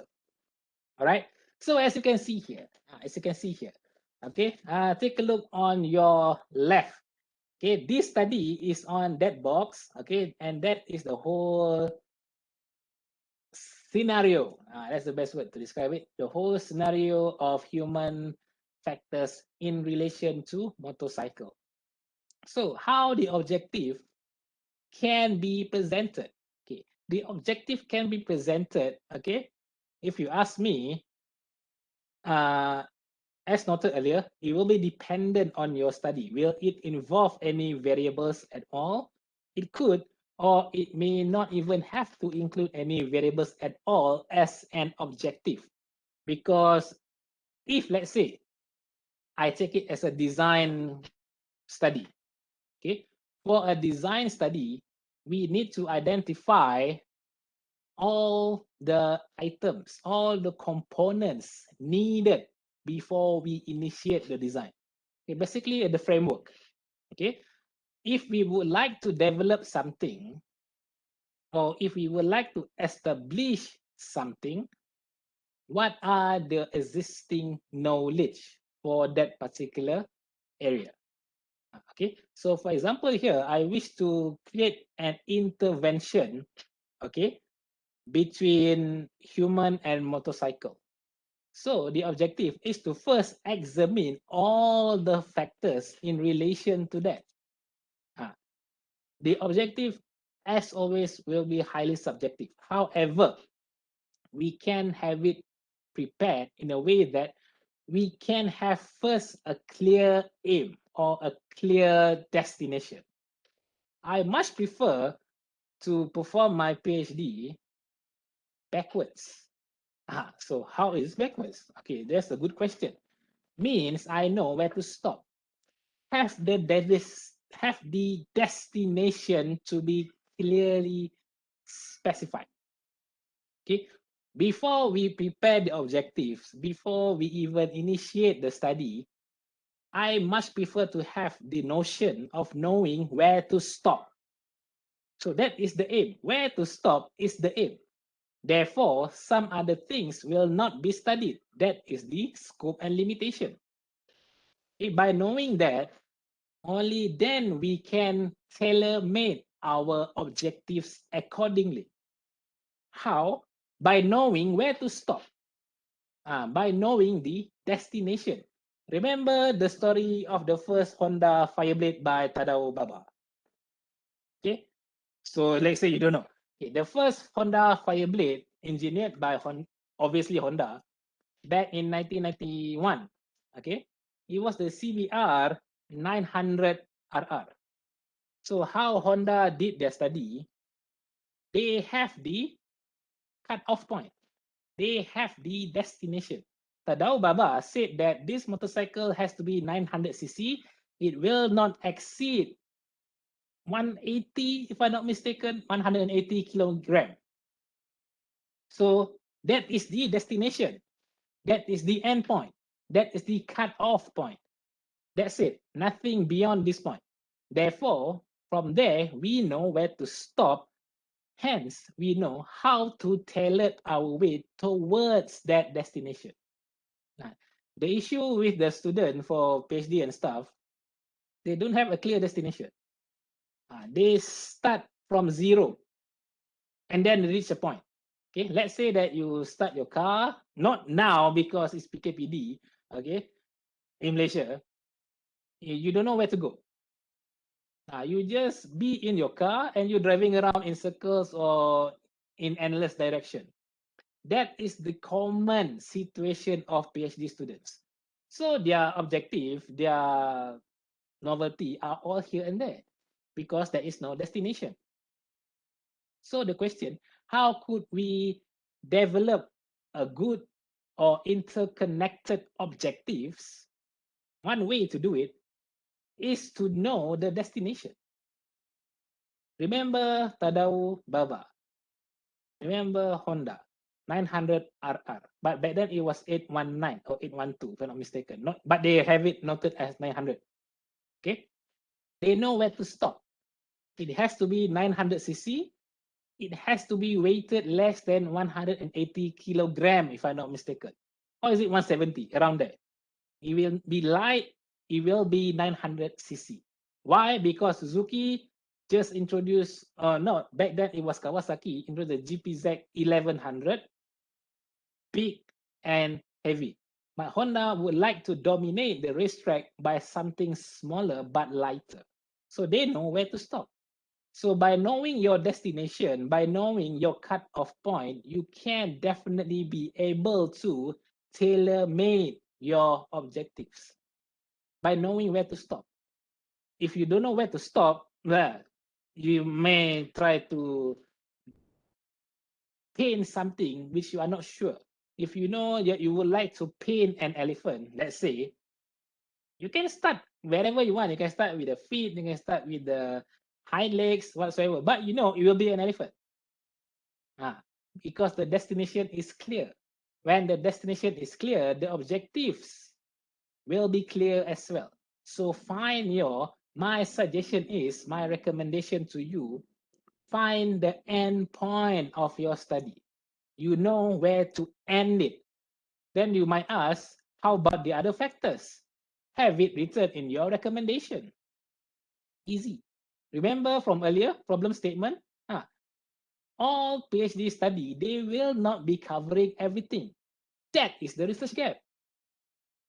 So for your study, you won't be doing everything because, as noted earlier, we would like to finish within the period of 3 years or less. By not knowing the destination, students will stray away from the route. They go here, they go there, or they do this, they do that. They are not reaching the destination. They would like to go to Nilai, but they took a train to Kuala Lumpur, for example. Can you take a train to Kuala Lumpur? I'm not sure, but you get the point. Okay, but the thing is, if you know your destination, definitely you can tailor-make your objectives accordingly. Else, it will be trouble. So know where to stop. You don't have to study everything. That's the reason why, that's the point of having a scope and limitation for your study. By reading everything as much as possible, you know what to study and what not to study. So as noted earlier, chapter 2 is the most important. From there, you know how to plan for your study, how to construct or tailor-made to the need of your study. So if it is just for objectives, if you ask me, have a clear destination, and definitely you can properly tailored your objectives accordingly. So hopefully that answer your question. Is there any question, Miss? Yes, there are still 4 more, if 5 more. So The next let me end this first because this is the last part. We are already at the end. So 1.8 research proposal chronology. This is largely optional. Okay, not necessary, but if you would like to include it, why not? Okay, the reason why we have it, because we would like to, as noted earlier, we would like to hold the hands of our reviewer, of our assessor, of our reader. Okay, 1.8, although it is optional, just double check if it is necessary in the handbook. Okay, just check. But the good things, if you do include it, you can highlight the novelty of your study explicitly. For example, like this. Okay. Oh, this is the flow of my study. This is how this is going to be. And here are my novelties. For this example, the novelties are in separate chapters. Okay, it is marked and it is separated so that the reader know. Oh, okay. No result this yet. Chapter 7 is the result and discussion. Oh, okay. So it will be dependent on your study. All right. The content is the same. Research review, methodology, this and that. But the arrangement may not. So if you have a different arrangement, why not just inform it to the examiners to make their life easy and of course to make your own later on during the viva or defense. Okay. So you can critically highlight the novelty and then much easier for the reader to know or to create anticipation for your research. Okay. Then we have completed our chapter 1. So now to the question. So what are the questions, Miss? Okay. Ms. Shimas asks, can the aim and objectives of our research overlap with existing work, even though our methodology is different from existing work to optimize the performance of the existing work? For masters, maybe. For master, it's okay. For PhD, it's quite risky. Okay. For master, most likely no issue at all. Why? As noted earlier, master is with respect to existing knowledge. So it is okay if it's slightly overlap from earlier. Okay, where is it? Here it is. Okay. For master research, it's okay. But for PhD, you are only covering the second part, rigor. How do we validate? How do we examine our work? Okay. For master study, yeah, no problem. If you are doing master, Miss, no problem from my point of view. From my own humble examination, no issue. But if it is PhD, slightly risky because the novelty has to be there. If you can justify in regards to the research gaps, maybe. Because remember, the research gap is about unexplored area. If your method is new, if you are developing a new method per se, might as well be. Because all of these are subjective. Okay, the originality and the novelty, if you can prove it, therefore it is.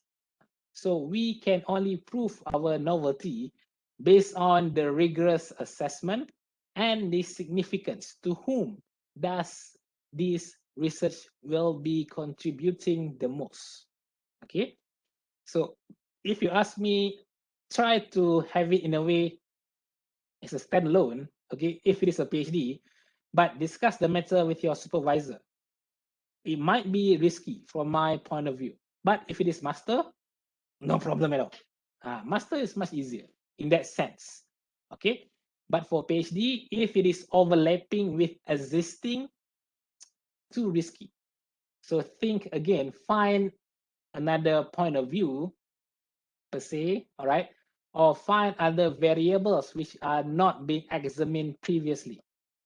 Yeah, it could overlap. Okay, let's say it's overlap, but how to get there means that you are examining a different variables which were not previously examined. Okay, fine. Because to reduce accident, let's say, that's the aim, to reduce accident. But how do we reduce the accident from our own effort? It's a different story.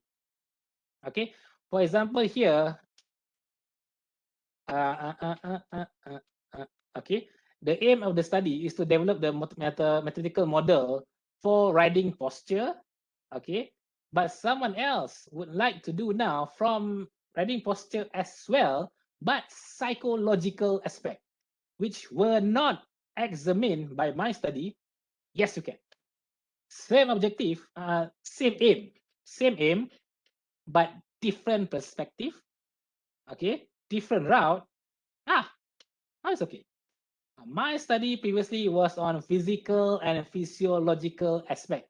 Psychological was not examined. So if you are focusing for psychological aspect, yes, you can. So that is how it is being made. All right. So it is, if it is overlapping, check it. Is your study, in terms of the parameters, is it the same parameters? If it is not the same variables, this is not the same parameters, then it should be okay. But if it is just on the method, be extra cautious because the examiner might have a field day on you, right? So be extra cautious. If it is PhD, if it is master, no problem. Hopefully that answer your question. Thank you very much. And same person also asked another question. She asked, in literature review, how many solid references should we refer to our problem statement, aim, and objectives? All right. So this is also another very subjective questions. Okay. So how many references are sufficient references? Some say in total 100 to 150, some say more than that. But it all depends to your own study. So if you can have like 5 supporting evidences, 5, 10, should be okay. So depends on the examiner. If you put only or provide only 10, let's say, and the examiner would wish for more, you can always answer back, yes, I have it. If you would like to, I can have it included, no problem. Because it is all subjective. How many evidences is sufficient? Maybe 5, maybe 10. But just one could be risky unless the one person mentioning that matter is the super expert for the field. So if you ask me, 5 to 10 should be nice, should be strong enough. But it all depends to your own respective study. Hopefully that answer your question. Okay, so next question is from Siti. She asked, do we really need to have conclusion in every paragraph? What if the paragraph is already more than 10 lines and it's too long, and we still have to discuss the same thing in the next paragraph? So it means that the, okay, let me open back the thing. The conclusion is not for the paragraph. The conclusion is for the point. Do not mix up between the paragraph and the point. Okay. The point is at the top there. The conclusion is not for the evidences. It's just for the point.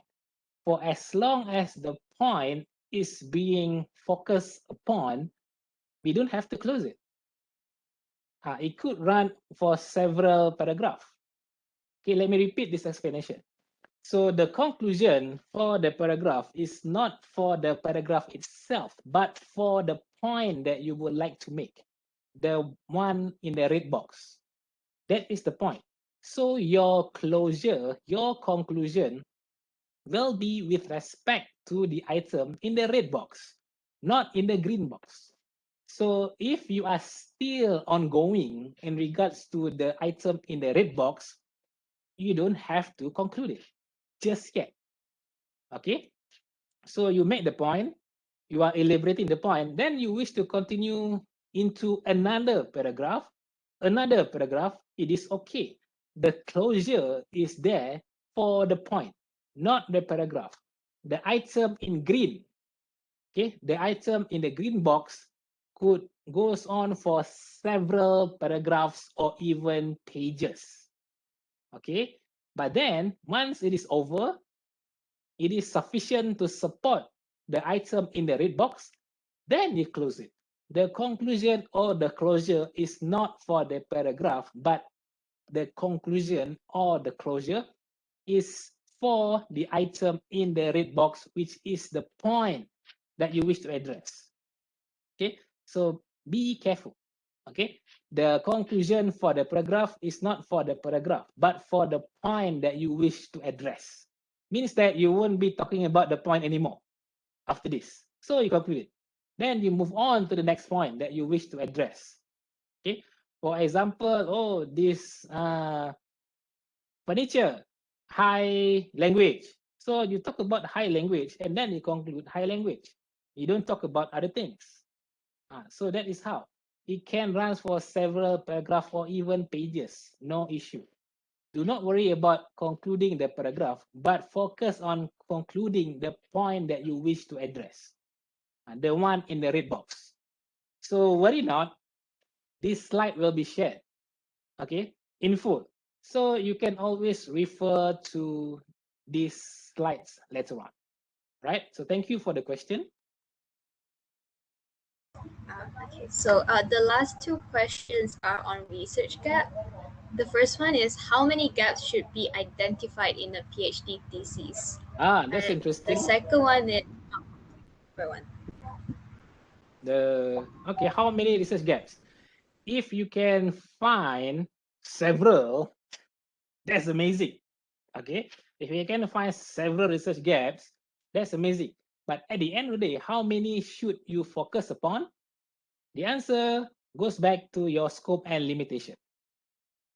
Okay, your scope and limitation will determine the amount of research gaps that you wish to focus upon.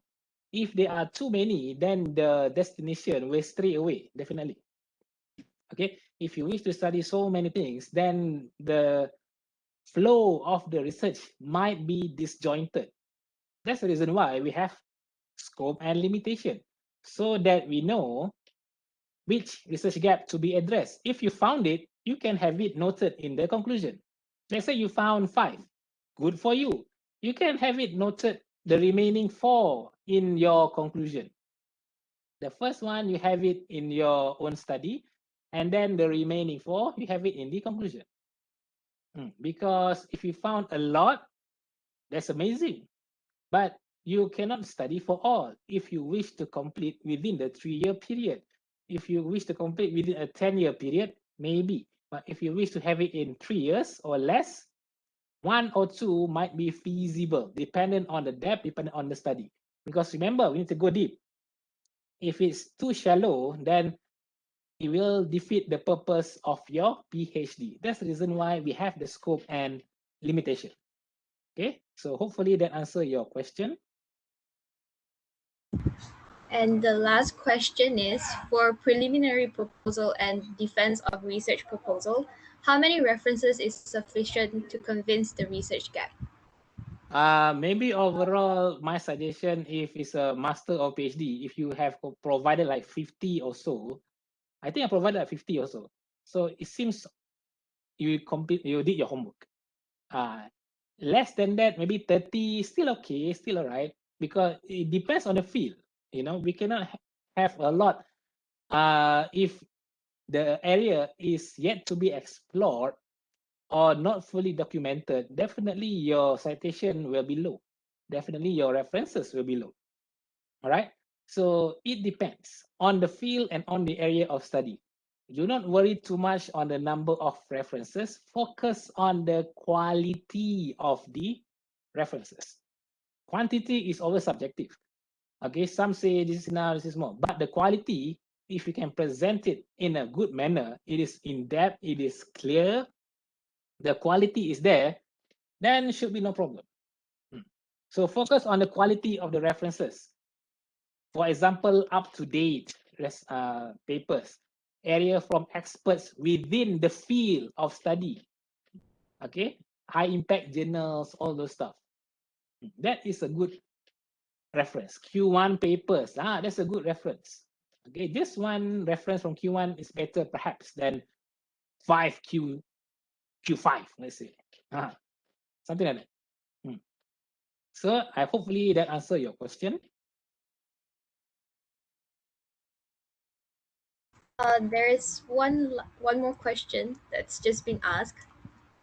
If I take an algorithm from one domain and apply it to another domain, can it be called novelty? Quite risky because you are using what is already existing. Existing knowledge. It is close to master unless you improve the algorithm. You include an additional component to the existing algorithm to make it better, or now it can be linked to another domain. Perhaps, yes, but just plug and play, that's master level. Too risky for a PhD because the contribution will be questioned. Oh, you are just using someone else's work, something like that. Okay, so my suggestion, if you wish to take that algorithm into another domain, add something to it. That added value, that is your novelty. That one additional component that make it better or make it works accordingly. Right? If we just take one algorithm into one domain without adding anything to it, for master level, yes. For PhD, too risky. So my suggestion, develop another component, another piece into the existing algorithm for the domain. That's my suggestion. All right. So anything else? I'll be concluding my presentation. Someone asked, what about new material? What about what? What about new material? Oh, all right. So there's someone else speaking on the line. Yeah, Doctor, thank you very much. Your presentation was very useful. I'm a full-time PhD student from Oman. All right. It would be very great. I would be, grateful that if you share the presentation to us. Yes, indeed. And this is my email as well. So I can have it sent to you. One of my colleagues is in Oman, in Wales University, Dr. Gilma, he's there. All right. So this is my contact details. So no problem. Yes, the slides will be shared in full in PDF format. Everything is for you. Doctor. Everything is for you this afternoon. Okay. Thank you, Doctor. The presentation was wonderful and very useful, resourceful. Thank you very much. Thank you very much. So you might ask why why is it a free webinar? Because some things cannot be measured by money. That's what I like to say. And learning should be fun. Academics should be fun. All right. So if it's new material, then yes, indeed, why don't you explore it? If it's new material, something new, something novel, yes, indeed, that will be a very significance with respect to the novelty. So that will be interesting. But if it is new, make sure it is validated. If it's too new, if it's too recent, if it's yet to be tested on the field, or it's just a theory, it will be risky. So make sure if it is new, it is validated, then it's okay. All right. So I wish to complete my presentation now. All right. So this is your learning outcome for today. Hopefully you are able to grasp whatever that I'm saying. But nonetheless, if you are having any issues, feel free to contact me later on. Okay. And hopefully you can become a better student than I am. Because why? Now's the reason why. Because metal sharpens metal. When I teach you 10 stuff that I know, and now you know maybe 10 stuff or as close to it, I need to better myself as well. Hence, we become better. If I teach you less than what I know, then you're getting lesser and lesser and lesser over time. So I want you to become better so that I can become better as well. That is how it is fun. That is how academics work. That is the education system where you will be becoming better than the master, better than the teacher or the lecturer, but at the same time, the lecturer won't stop growing as well. So it's a never-ending race of knowledge. So each one of us will try to become one step ahead. So now, for the next workshop, I need to be ahead of you. So that's how we become a better society over time. Else, we are going backwards. We need to be ahead. We need to be always going forward. So if you now are as good as I am when I was an undergraduate or postgraduate, I need to step up my game. So we become a better society. Metal sharpens metal. And for your PhD journey, most importantly, regardless of the obstacles, regardless of the environment, as noted earlier, not everyone will be supporting your study. Not everyone will be rooting for you. True. But all you have to do, all you need to do, believe in yourself. Hold on to the reasons why you are pursuing your PhD. This is your destiny. This today is not by mere coincidence. This is your destiny. You are born to enroll into the PhD program. You are born to do this. In simple terms, God has chosen you since before. This is your destiny. This is not by chance. We are not here by mere coincidence. So, fulfill your potential, fulfill your destiny. Follow your path towards your PhD. Be bold, have the courage to be competitive. The journey will be tough. Good, because that's the way that we become better. That is the only way for us to grow. So thank you very much for your attention this evening now. Okay. So if you have any question, any queries, feel free to contact me for anything. All right. And yes, the slides will be provided in full. Okay, in full, totally the same, only in PDF format. So you can request from the organizer as well as from myself. No problem whatsoever. So thank you very much from myself. If there are any questions, I'm still here. Thank you very much. Thank you very much, Doctor, for that very insightful and very informative presentation. First of all, I would like to make some announcement. On behalf of the organizer, I would like to invite all participants to join our second workshop, which will be on July 14, 2021, which is next Wednesday from 3 to 5 p.m. The topic will be on how to manage and deal with your supervisor. The speaker is Associate Professor Dr. Abdul Rauf Haji Rizwan, the KPP of Mass Communications, UITM Cawangan Melaka. E-certificates will be given provided via email to all participants, and training hours will be registered for all UITM staff. And another announcement would be there are a lot of you asking for the slides and also the recording of the session.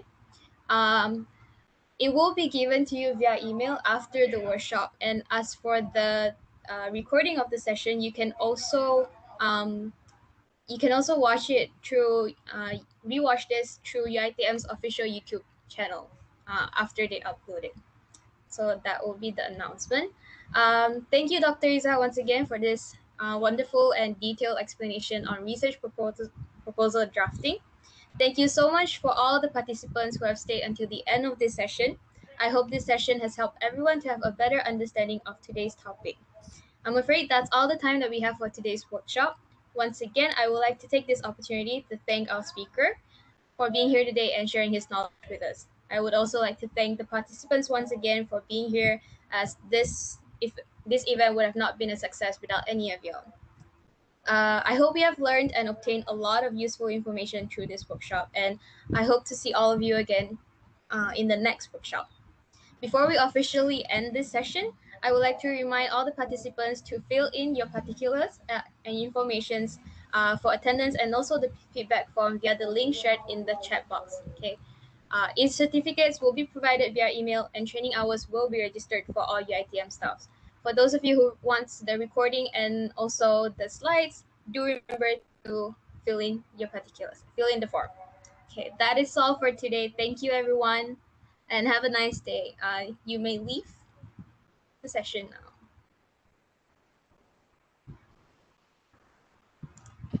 Hi, Doctor. Thank you so much. All right, thank you.